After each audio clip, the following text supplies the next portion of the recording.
أعوذ بالله من الشيطان الرجيم. بسم الله الرحمن الرحيم. إن هذا القرآن يقص على بني إسرائيل أكثر الذي هم فيه يختلفون. سورة النمل 74 نمبر آیات 76 نمبر آیات.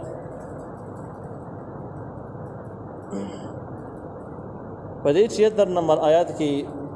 ترغیب ال القرآن ذکر کیږي او دا مسله ذکر کیږي چې د اهل کتاب او څومره اختلافات په خپل منځونو کې نو د حقیق حل لاره هم قرآن لټول او قرآن دغه مسائل حل کړي دي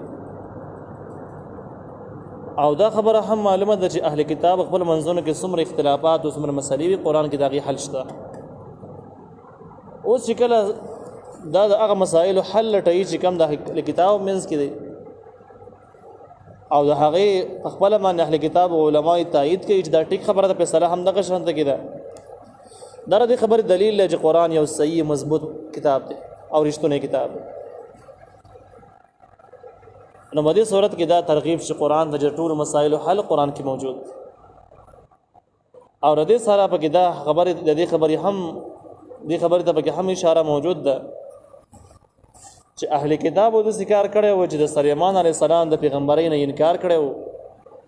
او د هغه ډېر احوال داسې و چې دوی د خپل کتابونو غیب کړي او بیا په سليمان عليه السلام باندې ډېر زیات دروغ جوړ کړي او اعتراضات یې کړي وو.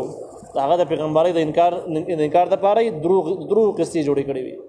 او دا به ثابتول چې سليمان عليه السلام نعوذ بالله پیغمبر نه دی. هغه باره کې منګړ قصې جوړې کړي دي. ځینې واقعات د هغیر تاریخونو نه دغه شان د نبحت الیمن د عربی یو کتاب هغه کې ځینې واقعات نقل کړي دي چې باقي د سليمان علیه السلام ډېر توهین هم کړی دی او دا ثابتوي پر منګړت قصو باندې چې دا پیغمبر نه دی. لیکن قرآن د حقیقت پورا وضاحت او مخکې سورۃ بقره کې هم سليمان علیه السلام صح احوال تیر شوي دي وروسته هم زه په زیر روان دي. قرآن دا مسله ثابت کړي چې سليمان علیه السلام پیغمبر دی او اهل کتاب چې دې کې باره کې کوم اختلافات جوړ کړي دي کوم خرافات جوړ کړي دي او کوم حالات د سليمان علیه السلام غیب کړي دي نو دا ټول په دې کې زیاتې کړي دي او اصل حقیقت هغه د چې کوم قرآن ذکر کړي دي. الله تعالی ان هذا القرآن یقینا دا قرآن يقص بیانای علی بنی اسرائیل ته اکثر الذي اکثر هغه مسائل هم فيه يختلفون چې باغې کې اختلاف کوي خپل منځونو کې چې کوم اختلافات وی کاو دغه علماء منځ کې کوم اختلافات نو قرآن هغه مسلو پورا وضاحت کړی دی. یو به کې مسله د سليمان عليه السلام حمدا وانه یقینا دا قرآن له هدن هدایت رهنمایي ته وایي چې د قرآن عقیده احکام عبادت مسائل معلومیږي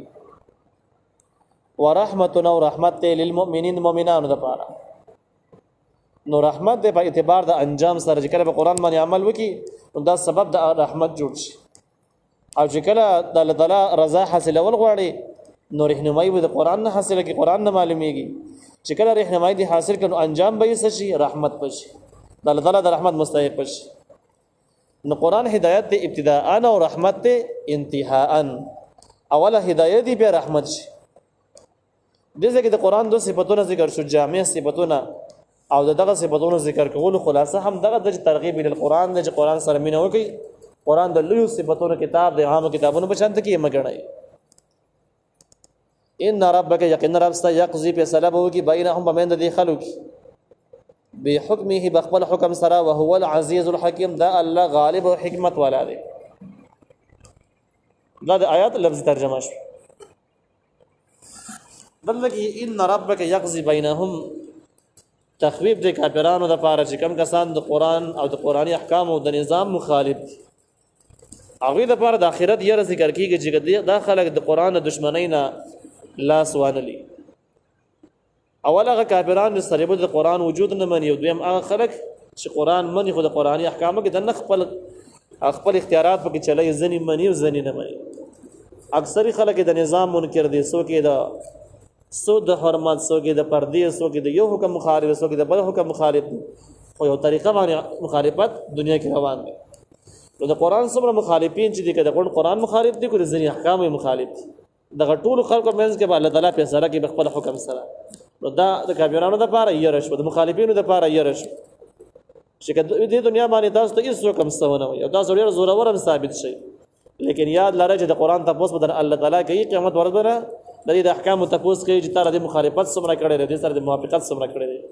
او چې کله تاسو نه وو کې فیصله وکړي بیا په فیصله باندې ته پويږي چې انجام به شي نو دا د کافرانو د پاره تخویب شي یرش د اخرت یره او دویم نبی کریم صلی الله علیه وسلم د پاره تسلی مضمون دی چې د قران کم مخالفین دي نو ته هغه باندې دومره زړه مخوره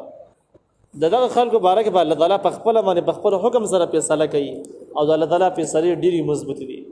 ځکه چې وهو العزیز العلیم دا الله تعالی غالب دی هر چا باندې لاس بر دی هیڅوک د قدرت نو د اختیاراتو نه بچ کېدی نشي نو یو د طاقتور ذات یو لوی ذات دی دا چې فیصله وکړي د بناشنا فیصله او عالم فوی دی هر چا بارک د پوره معلومات د دې دشمنی سمره کړل پټه دشمنی ښکارا دشمنی او جرایم سمره دي او دا سړی مظلوم سمره دي په حق سمره دي په دې باندې الله تعالی تفصیلی پويږي نو چې چا زورم یو په حالات باندې پوي نو پیسې د خپل فیصله کوي نو الله تعالی په خپل فیصله وکړي د خلکو بارک د قیامت پر ورځ باندې نو نبی عليه السلام د پاره د سریش ولا او د مخالفینو د پاره د یری مقام دی د تخفیف مقام دی چې د خلکو خیر نشته دی دغه مضمون تفسیر باندې په قران ذکر کړی دی ځینې مفسرینو به دا احتمال هم ذکر کړی دی چې یقضي بینهم د مراد دنیوي فیصله ده چې په دې دنیا کې الله تعالی د قران دشمنانو باره کې فیصله وکړي عذاب براولي کوم چې مخالف دی باقي به عذاب راشي چې کوم موافق دي دغه سره الله تعالی مرسته وکړي نو دا به تخفیف دنیوي شي په دې صورت کې چې د قران مخالفین په دې جهان کې هم د الله تعالی د غریب نه محفوظ ورې نه دي هر ټیم سي ډېری نیولې دی ډېر براونه سي بچ کېدو والا نه دي لیکن د اولنې تفسیر چې کوم د اندازيات راجح او مشهور تفسیر دي اگر چې دویم تایید نور زګینو نه کېدې چې د مضمون خپل ځای باندې صحیح دی لیکن دې ځکه دغه مراد دی کې نه دی نو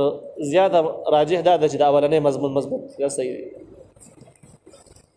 فتوکل علی الله توکل کو بل تعالی باندې انک علی الحق المبین یقینا ته په حق کار باندې دا مضمون تسلی دی نبی علیہ السلام لپاره په دې آیات کې یو تسلی ده او دویم نبی علیہ السلام ته ترغیب ده چې خپل کار باندې نورم تیز شي د اسلام او د شریعت په خورولو باندې خلکو ته د حق आवाज پر رسول باندې نور هم تیز دی وکي د خلکو خلوت او رایګانو ته مګوره چې خلک بس یو خلک بس کوي دغه ته پام مکوه بلکې په الله باندې توکل وکړه چې ګره دین د الله تعالی د بس نظر په الله ساته الله تعالی د سره مرسته کوي ځکه چې په حق کار باندې نو یو خبره ده صداقت شولا چې نبی علیہ السلام پیغمبري یقیني او ثابت ده تسری ده او ردیس او د په حق باندې دی دویم تزول لبکار باندې خپل کار نورم تیز انك لا تسمع الموتى ولا تسمع الصم الدعاء اذا ولوا مدبرين یقینا ته اورول نشي کولای مړو ته خبره نشي اورول او نه ته اورول کولای شي کڼو ته الدعاء د خپل आवाज ته ورسې چې ویوري اذا ولوا مدبرين هر کله چې دی وګرځي کې په شا باندې کون د خپل خبره نشي اورولې په داسې حال کې د سړی کونمي او ستا خبر د غوګم نه دي ته خبره کوي اشاره ګرځي چې بس نه اورم ستا خبر او کونم دي نو دا کس بیخي ته خبره اورولې نشي دغه حال د کافرانو دي کافران چې کوم دین قرآن ته شاکل دین ته شاکل سریبو د غوګ نه او د قرآن په یو خبره باندې یقین کوي نه د غوګ او نه زده کوي د دې مثال د مړو واخلا څنګه مړی کې د قبولولو صلاحیت نشته لري د کافرانو خپل قبولیت د قبولولو صلاحیت سلب کړي دي ختم کړي دي نو خبر اسی اوري غوګونو کې راضي لیکن قبولولې نشي لکه څنګه مړی خبرې نشي قبولولې وکي بیا راشي وا بوري لیکن مړ استا به اس خبره باندې عمل نشي کولای قبولولې نشي نو د ځکه کې د تکامه تشبیه جدن د قبولیت کې دا چې مړی خبره نشي قبولولې اس خبره دغه شان دغه د موجوده کافرانو هم نشي قبولولې او دغه شان هغه کون سړی هم نشي قبولولې چې یو کون دی بل خبرې پټیم کې شام را وګرځي چې په اشاره باندې بیا نه پويږي په غټه اشاره نه نو دا اثر کې نبی علیہ السلام د پاره تسلی ده او د دې سره د یو سوال جواب هم دی تسلی ده چې نبی علیہ السلام په حق مبین سره دی د نبی علیہ السلام دین او شریعت بیخي یقیني او ثابت دین دی نو به داخله کې مخالف ورې د اوري ورینه منی ورینه د دنیا اکثری خلک یې مخالف دي او د دین په مخالفت کې خو ډېرې خرچې کوي او ډېر خلک پکې قربانیانې کوي، ځانونه پکې وژني او جنګونه پکې کېږي او سره محنتونه پکې روان دي په دنیا کې. نو بیا د حق مبین مخالف د خلک ولې دي؟ جواب د هغې وشو او د نبی علیه السلام دپاره تسلي وشوله چې دین حق یقیني دی، لیکن د دې نه قبلول دا د دین کمزوري نه ده، دا د خلکو کمزوري ده. اصل کې په دې خلکو کې د قبولیت هغه ماده ختمه شوې ده، لکه څنګه چې په مړو کې د قبلولو ماده نه وي، اصل حواس په داسې لیول باندې چې بس یو خبره قبلولی نه شي. هغوی د دارالعمل نه تللی دي دارالجزا ته، اوس هېڅ یو عمل کولی نه شي. په ډېرو خبرو به پوهېږي، ډېرې خبرې بې ارمانه وي، خو هېڅ خبره قبلولی نه شي او عملي کولی نه شي. دغه شان کافرانو ګناهونه، جرایم او د دې ضد او ظلمونه داسې حد ته رسېدلي دي چې په شان د اصل لاشونو دي، خبره قبلوي نه، خبره خوښوي نه، قبلوي نه. نو دا نقصان د چا شو؟ دا نقصان د خلکو شو چې په خلکو کې د قبلولو ماده نشته. د پیغمبر غلطي نه ده، د دین غلطي نه ده. او د دې واضح مثال داسې ووایه، مونځ چې کوم دی نو فرض عین دی، په دې کې خو هېڅ بحث نشته دی.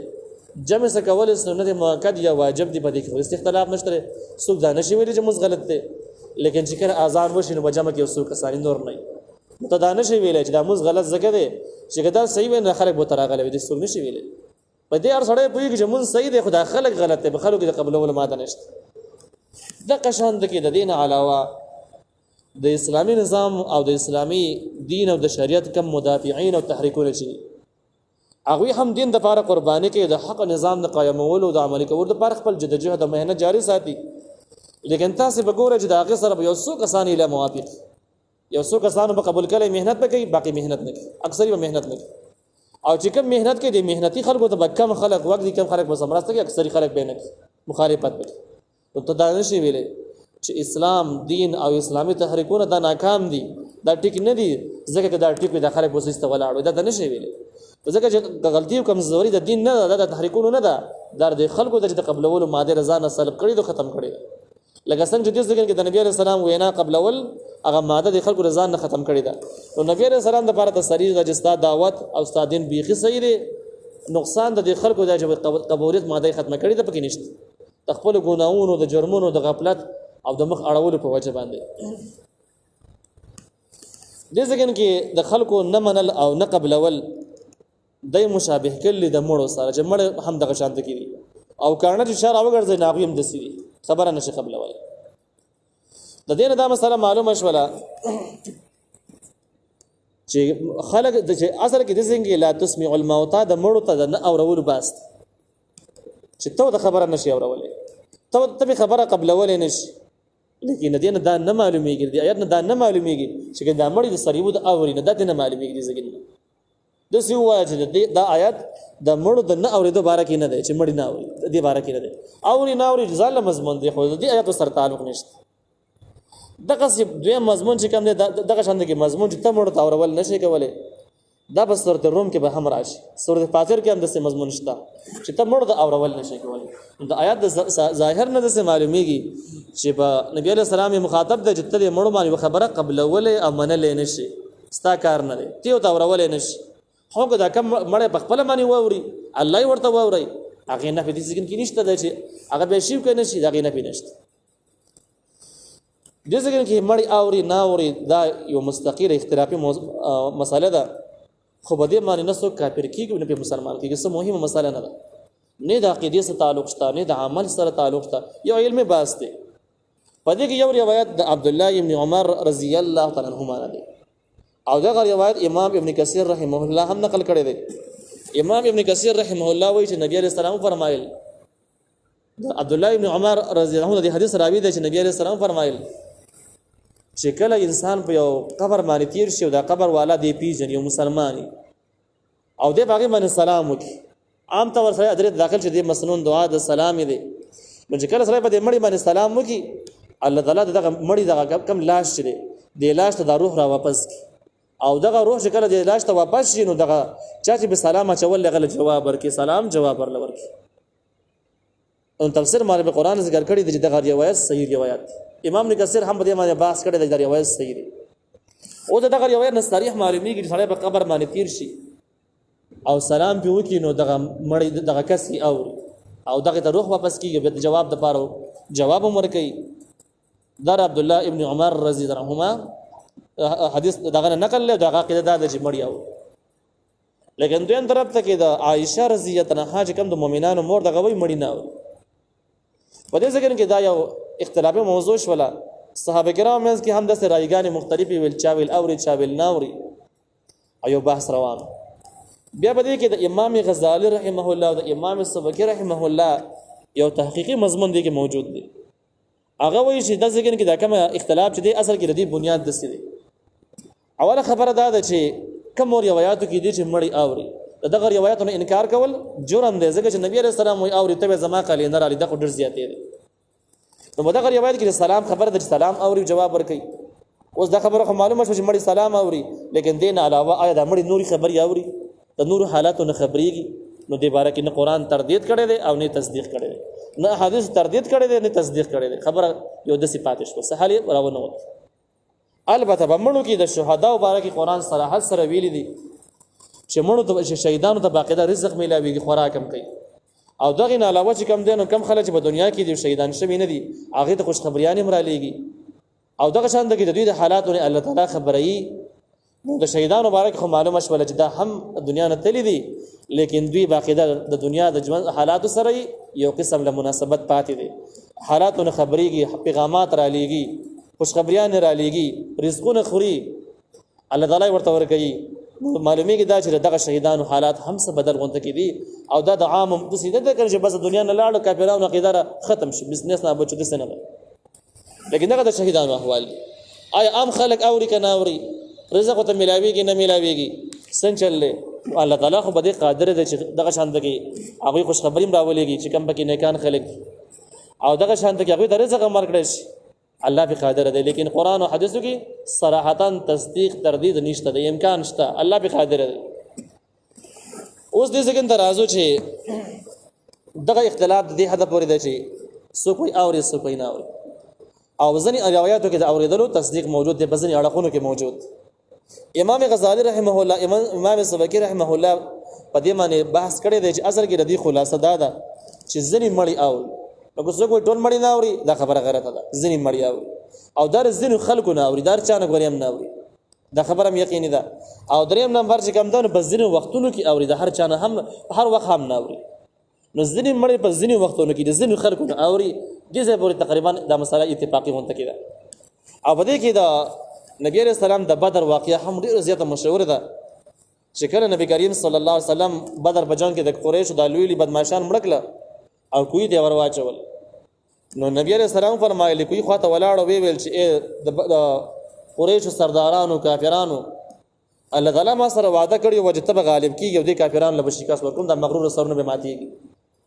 نو الله تعالی خو وعده زما سره رښتونه کړه دومره ډیر راغلی وای دومره ډیر وسایل سره راغلی وای موږ دومره لګو دومره کمزوري وعده رښتونه شو تاسو ټول مات شولې دا ماته مخ وړله دې کوی ته مې ور واچولې